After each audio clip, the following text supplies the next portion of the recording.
E é... Como que é? Deixa eu colar o nome. Noite de Terror no Carnaval. Vamos lá. Olá, Ana e Matheus. Gostaria de contar um relato que aconteceu com meu irmão alguns anos atrás. Todos os nomes aqui relatados serão fictícios, para garantir a privacidade dos envolvidos e facilitar sua leitura. Muito obrigada, a galera tá aprendendo lá, ó, isso aí.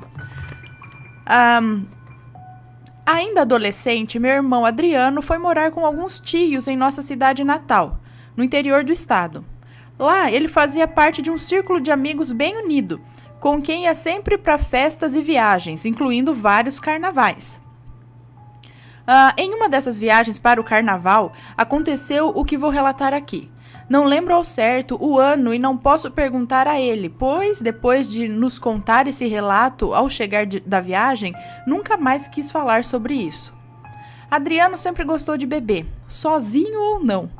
Era normal, portanto, que seus amigos também gostassem, para que pudessem acompanhá-lo nas farras.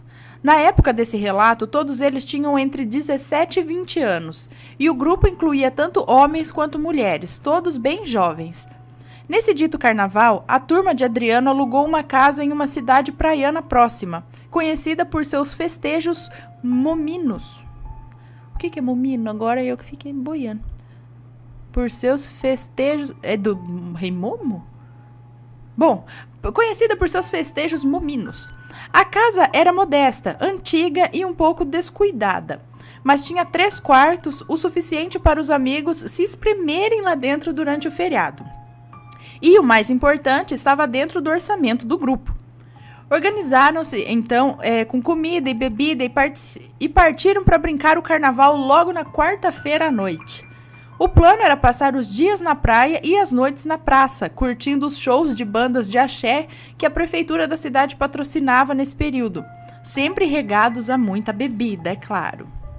Porém, logo alguns membros da turma apresentaram cansaço dessa rotina e na noite de domingo resolveram ficar bebendo em casa, a qual se localizava em uma rua bastante movimentada.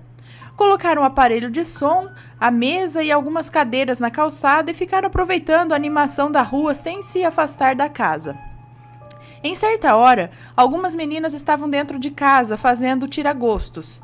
Olha só o nível desse relato aqui. Aí ele coloca assim o númerozinho, tiragostos, 1, marcação lá em cima. Aí você vem aqui, ó, tem o rodapé aqui, ó.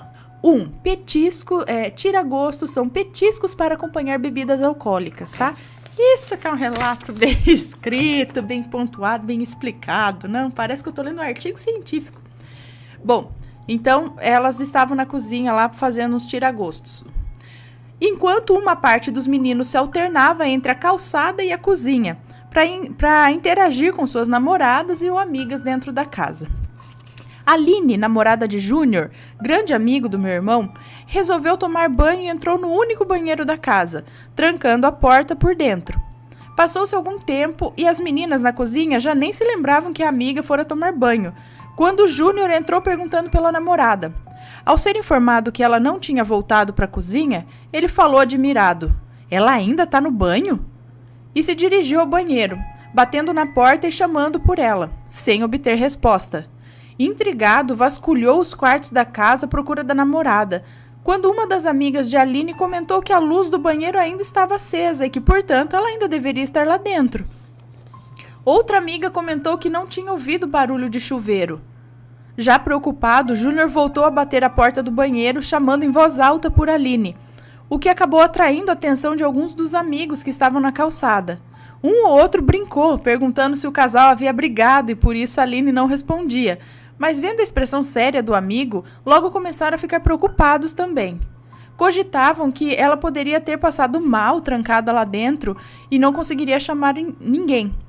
Alguém, então, lembrou que dava para ver o interior do banheiro pelos combogós. Bom, isso eu realmente preciso do númerozinho lá. Vamos para o rodapé. Combogós significa aquela cerâmica vazada para ventilação muito usada em banheiros. Também acho estranho esse nome, mas não sei outro. Eu não conhecia esse termo, mas é uma cerâmica vazada para ventilação. Então, dava para ver o interior do banheiro pelos combogós. dando a volta na casa, pois estes eram bem baixos. Júnior, então, deu a volta na casa pelo pequeno quintal circundante e, esticando-se, olhou para dentro do banheiro e o que ele viu o desesperou. Aline estava lá dentro, aparentemente tentando se suicidar, enforcando-se com a cordinha da descarga. Descarga aqui, ó, que era daqueles modelos antigos com a caixa externa da qual saía uma corda para puxar. Sabe aquela descarga que fica em cima, uma caixa em cima que você tem que puxar a cordinha? Ela estava enrolando aquela cordinha no pescoço? Como? Enforcando-se com a cordinha da descarga. Júnior soltou um grito muito forte, atraindo alguns amigos correndo até lá, enquanto esmurrava os combogós, chamando pela namorada. Quando os amigos viram a mesma cena, chamaram-no para arrombar a porta do banheiro. Enquanto uma parte do grupo corria para dentro, começando a arrombar a porta, a outra parte continuava gritando por Aline, ainda do lado de fora, mas ela parecia nada ouvir. A cena que se via da porta, depois de arrombada, era a seguinte: o banheiro pequeno contava com uma pia, o vaso sanitário e o chuveiro, todos na mesma parede da esquerda.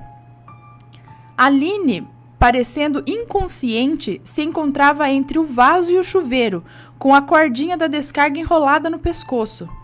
Ela estava meio caída sobre o vaso, apoiada na parede, e seu peso fizera com que a caixa da descarga desabasse sobre ela, o que pode ter sido a sua grande sorte. Ao entrarem no banheiro, conseguiram tirar Aline de lá com algum esforço e carregaram-na para a sala, sentando-a em uma cadeira. Foi aquela comoção. A turma se dividia entre os que tentavam acordá-la e os que se encolhiam em um canto, apenas observando chocados. Alguns comentavam que ela não conseguiria se suicidar com a corda da descarga, que era muito frágil, mas todos estavam surpresos com a atitude dela. Aline, aos poucos, despertou completamente e assustou-se com aquela comoção sobre si. Para surpresa dos amigos, perguntou o que estava acontecendo. Enquanto tentavam explicar, ela ficava mais e mais incrédula e contou que não se lembrava de nada, apenas de ter sentido um grande enjoo ao entrar no banheiro para tomar banho. Depois, mais nada, até acordar ali na cadeira com todos em cima dela.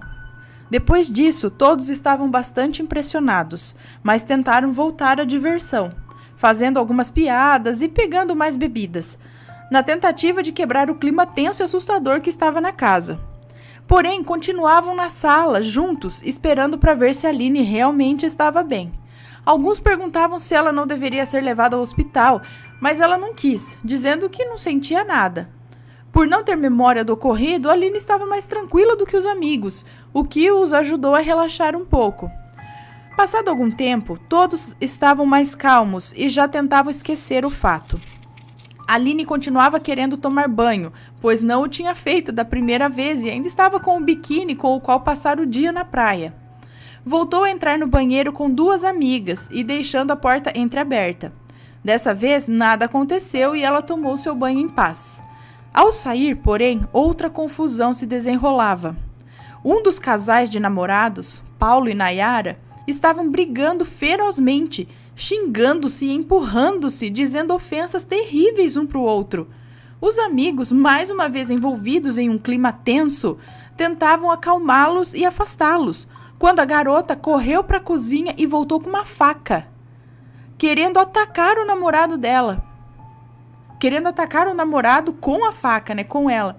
Conseguiram desarmá-la sem que ninguém saísse machucado.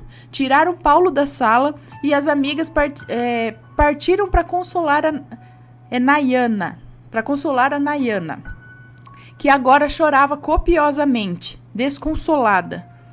Poucos perceberam quando Adriano atravessou a sala com passos lentos e parou em frente ao pequeno espelho da casa, o qual se encontrava na parede ao lado da porta do banheiro. Era um daqueles espelhos baratos de moldura vermelha alaranjada, sabe? Muito vendido em feiras e que só cabe o rosto da pessoa. Ele ficou lá parado com o copo de bebida na mão, se olhando no espelho. O mais estranho, porém, era que ele estava muito próximo, com o nariz quase encostado no vidro. E ali ficou por algum tempo, até que uns amigos começaram a chamá-lo para a calçada, para continuarem a beber e a festejar. De repente, ele se virou lentamente e olhou para o grupo de amigos com um olhar maligno. Uma das meninas percebeu e se assustou, chamando a atenção dos outros. Adriano então começou a falar. Dizia com voz estranha: "Não consegui levá-la." Disse olhando para Aline: "Mas vou levar um de vocês." Após um pequeno momento de choque, a confusão recomeçou. As garotas gritavam, assustadas com a voz e o olhar maligno do meu irmão. E os amigos do Adriano diziam para ele parar com aquela brincadeira. Adriano, porém, continuava falando com voz estranha, olhando para todos que estavam na sala de um por um e pronunciando palavras ininteligíveis. As garotas correram para fora da casa, inclusive a Aline, que estava só de toalha. Os amigos de Adriano ficaram na sala com ele tentando entender o que estava acontecendo. O clima na sala era pesado, pois Adriano começou a falar para cada um deles. Aquela voz macabra dizia coisas íntimas de cada amigo ou de suas famílias, que não tinha como meu irmão saber. Cada vez mais assustados, os amigos se uniam próximos à porta, mantendo distância do meu irmão, mas tentando chamá-lo a si. Um deles, então, que era de família evangélica, deu um passo à frente e começou a fazer uma oração. Em suas palavras, ele dizia que Adriano era de Deus, um ser humano bom e que o que quer que estivesse nele deveria deixá-lo em paz, pedindo ajuda de Deus para livrar o amigo. Adriano ria e continuava a falar coisas que ninguém entendia, alternando com xingamentos. Porém, Nelson, que fazia a oração, continuava a orar incessantemente. Até que Adriano dirigiu-se ao canto da sala e se deitou. Ao perceberem que ele tinha adormecido, os amigos saíram da casa e foram contar os detalhes aos que estavam aguardando na calçada. Ninguém mais teve coragem de voltar para dentro de casa e passaram o resto da madrugada na rua, assustados com a sequência de acontecimentos daquela noite. Algumas horas depois, meu irmão apareceu na calçada, bem descansado após algumas horas de sono, e, assim como Aline, sem lembrar-se de nada que acontecera. Ao saber de tudo, porém, ele não quis acreditar, ficando muito irritado por estar inventando aquela história sobre ele. Assim que amanheceu, entraram na casa e arrumaram tudo para ir embora. Não queriam passar nem mais um instante naquela casa assombrada. Já de volta à sua rotina, Adriano recebeu a visita de dois amigos. Adriano recebeu a visita de dois amigos em dias diferentes, um querendo levá-lo à igreja evangélica e o outro ao centro espírita. Ele, porém, rejeitou os convites, pois não admitia que pudesse ter sido possuído durante o carnaval. Coisas estranhas, contudo, continuavam a acontecer com meu irmão, levando-o a se questionar se o relato de seus amigos seria mesmo verdadeiro. Nessa época, ele passava as noites na casa da minha avó, para lhe fazer companhia enquanto meu tio viajava a trabalho. Dormia, então, sozinho em um quarto grande e vazio, ao lado do de minha avó, logo no início da casa. Dormia de rede, pois não havia cama, e deixava suas coisas em um daqueles baús antigos.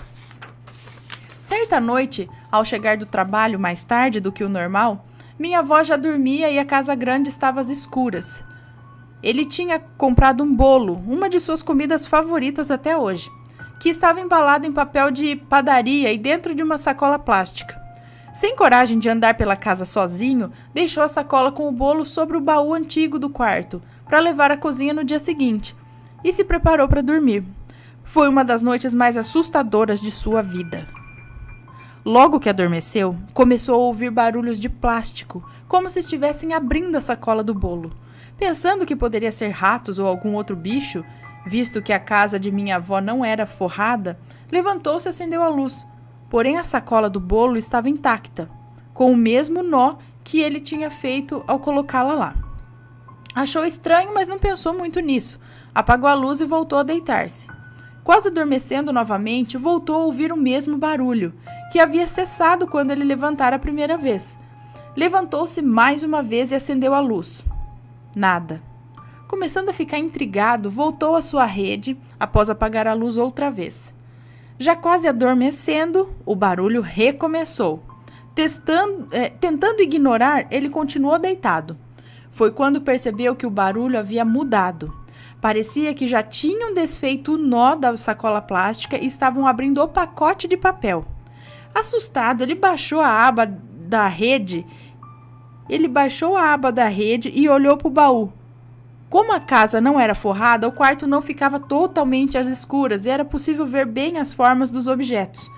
O que ele viu, ou melhor, o que ele não viu, o assustou ainda mais. Não havia nada nem ninguém próximo ao baú. A sacola com o bolo estava lá intacta, como ele havia colocado, mas o barulho continuava.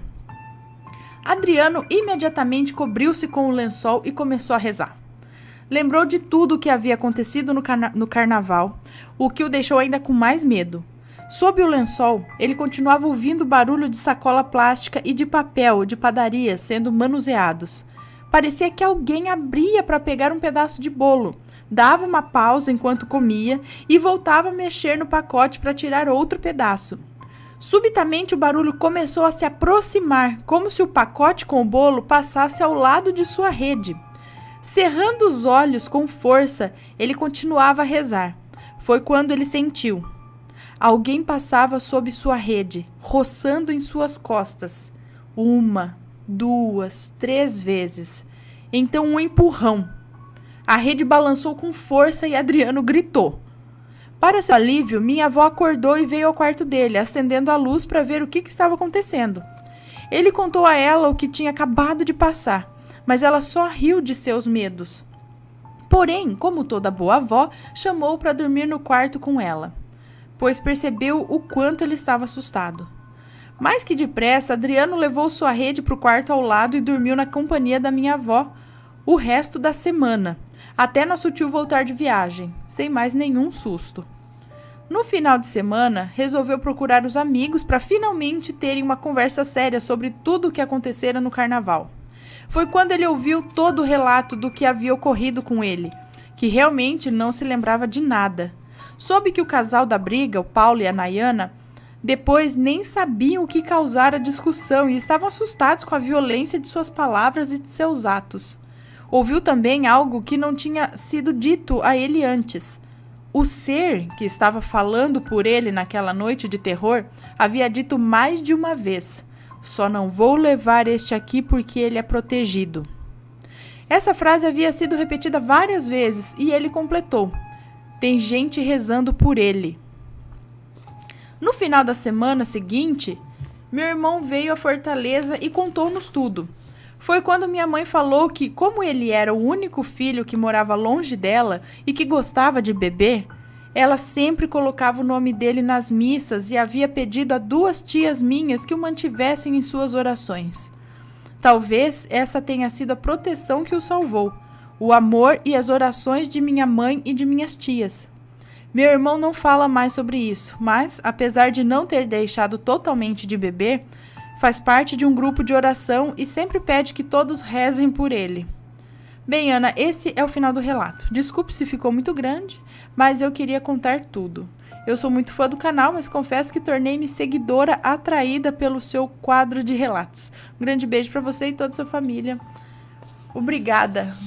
Um beijo. Ó, que relato bem escrito. Tem uns relatos que são tão bem escritos que você fala, acho que é mentira. Acho que copiou um texto pronto da internet. E eu vou pesquisar mesmo, porque tem uns que são muito bem escritos. Tem uns que não dá nem para ler, porque muita dificuldade de ler, porque não é bem escrito, não é bem pontuado. Mas tem uns que é tão bom que parece que é mentira até. Mas não tô duvidando não. Tô elogiando que é gostoso ler quando é bem escrito, bem pontuado, tal. Então, provavelmente tinha alguma força nessa casa aí que estava tomando, e ainda com a facilidade da bebida, né? Num ambiente desse, que tá todo mundo bebendo, é muito mais fácil você baixar a guarda e as coisas virem pra cima de você. Então, por isso que pegou uma, pegou outra, porque tá todo mundo bebendo, aposto lá, né? E aí, uns mais fracos que outros, uns talvez tenha mais sensibilidade que outros, pegou. E você viu que não fez nada com ele porque ele era protegido. Então, gente, façam sempre suas orações e coloquem pessoas em suas orações e peçam por elas, porque isso pode salvá-las de algumas coisas importantes até. Nossa, não desliga o celular? Alguém tem alguma experiência parecida? Me conta, manda aqui no superchat ou hashtag relato ao vivo, não dá pra falar muito, né, no Twitter. Mas vamos lá, vamos pro superchat.